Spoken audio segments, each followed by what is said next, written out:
Hi, my name is Trevon Harper, and just so you know, if you hear any kind of chickens for some unknown reason, it's my neighbors. Oh, there you go, one right there. Uh, just ignore those things. I want to talk right now about the importance of knowing your worth as an artist. I'm going to tell a story about some times where that came into play with me in my practice. So there was one instance where I do headshot photography. So I do a lot of photography for actors, models, dancers. I do a lot of their headshots, and sometimes I get people, new clients, coming up to me and asking me what prices I charge for my photography. Uh, Now, right now, I have a good grasp on how much I usually charge, which for me, I guess I can give you a little estimation. So I'll charge for headshots. I'll say, oh, for a minimum of 2 hours, I charge $200, and that's basically 100 per hour with a minimum of 2 hours. So now I have a good knowledge of how much I want to charge and basically how much my clientele will have to pay me minimum. But before that, I was always great at headshot photography, but I never knew how to price myself because I was starting off early, so a lot of my stuff was free. So when it came time for me to start charging folks, I had no idea how much it was. So I would charge things like $30 an hour and uh, 40, $50 an hour. And sometimes a lot of the clients would take advantage of that and they would stay longer periods of time. I mean, I guess I couldn't really blame them. I mean, they were taking advantage of a good price.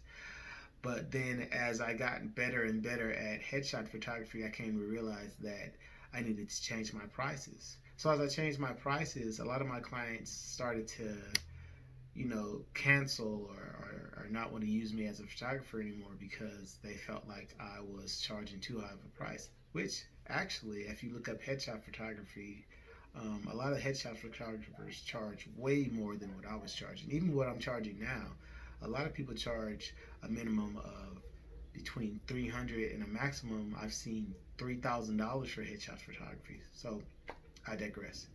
Um, so now it comes into play me needing to, showcase just what I'm worth to my client and basically who I am as an artist. Now, I showed a learning curve in my photography, so obviously I'm going to start changing my prices. I'm not going to have the same price as I was when I first started because when I first started, I was still learning. But now, as I'm becoming a more professional photographer, obviously I need to, like I said, know my worth. I know my worth as an artist or as a creative, so I need to charge basically what I feel like I'm worth. There's another instance where I would make T-shirts. Actually, this is one of the T-shirts that I made in remembrance to Kobe Bryant, who passed away earlier this year. And I was at a bar and I started to get a lot of compliments on my T-shirts. Now, T-shirts for me, I'm actually pretty new at making T-shirts, but obviously I'm, doing pretty well as far as the designs because when I was at the bar, a lot of people were giving me a lot of compliments on the T-shirt. But my problem was I didn't know how to price that T-shirt. I actually didn't want to sell this T-shirt because I felt like I wanted to just make something in remembrance of Kobe because I felt like he did such a great thing. He contributed so much to LA. So I didn't really want to sell it, but I kept getting a lot of people coming up to me, asking me to buy it, asking me where they can, purchase some at. And then flat out, I had family members coming up to me trying to plan things for me, like, oh, you should make more shirts. We can sell it this, we can sell it that. But as an artist, I just felt like it would be disrespectful to Kobe as a fan as well to sell his shirts. But at that point, at that moment, I was, questioning what my worth was as an artist and what my next step would be for this process. But as other artists, I think that I've had conversations with different artists, and I would always tell them, you guys got to know your worth because a lot of times, if you don't know your worth as a creative, a lot of times we think because when we're creating this stuff, we really don't know how to price the work because we don't feel like it's a labor intensive thing when we're doing this sometimes. We just feel like we're just doing what we love and creating. So when it comes time to talk business or when it comes time to talk pricing of your work, you don't know where to start at. So then you'll kind of get insecure about whether or not you want to price it high or low. Um, I've talked to different fashion designers, I've talked to different graphic designers, and they've always had issues with whether or not they were good enough to price their work as high as the next person. And I think that you have to take a look at the process that it took for you to get to the point where you're at. So, say me, a lot of the things that I've created, and I have a lot of the stuff back here behind me, so I can um, showcase some of this work.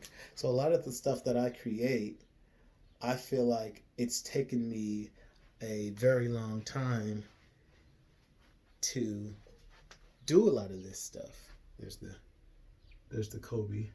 So the process in which it took me to do a lot of this stuff was very long and very intensive. So I feel like that I have to, you know, talk about that when it comes to pricing my work. How long it took, you know, how much work went into it. That's what I have to talk about when it comes to pricing my work. And everybody wants to buy artwork because most of the time it's about the story. So I think it's important for us as artists to know our worth and don't let anyone try and lowball you as far as how much you're going to price or charge for your work. Thank you.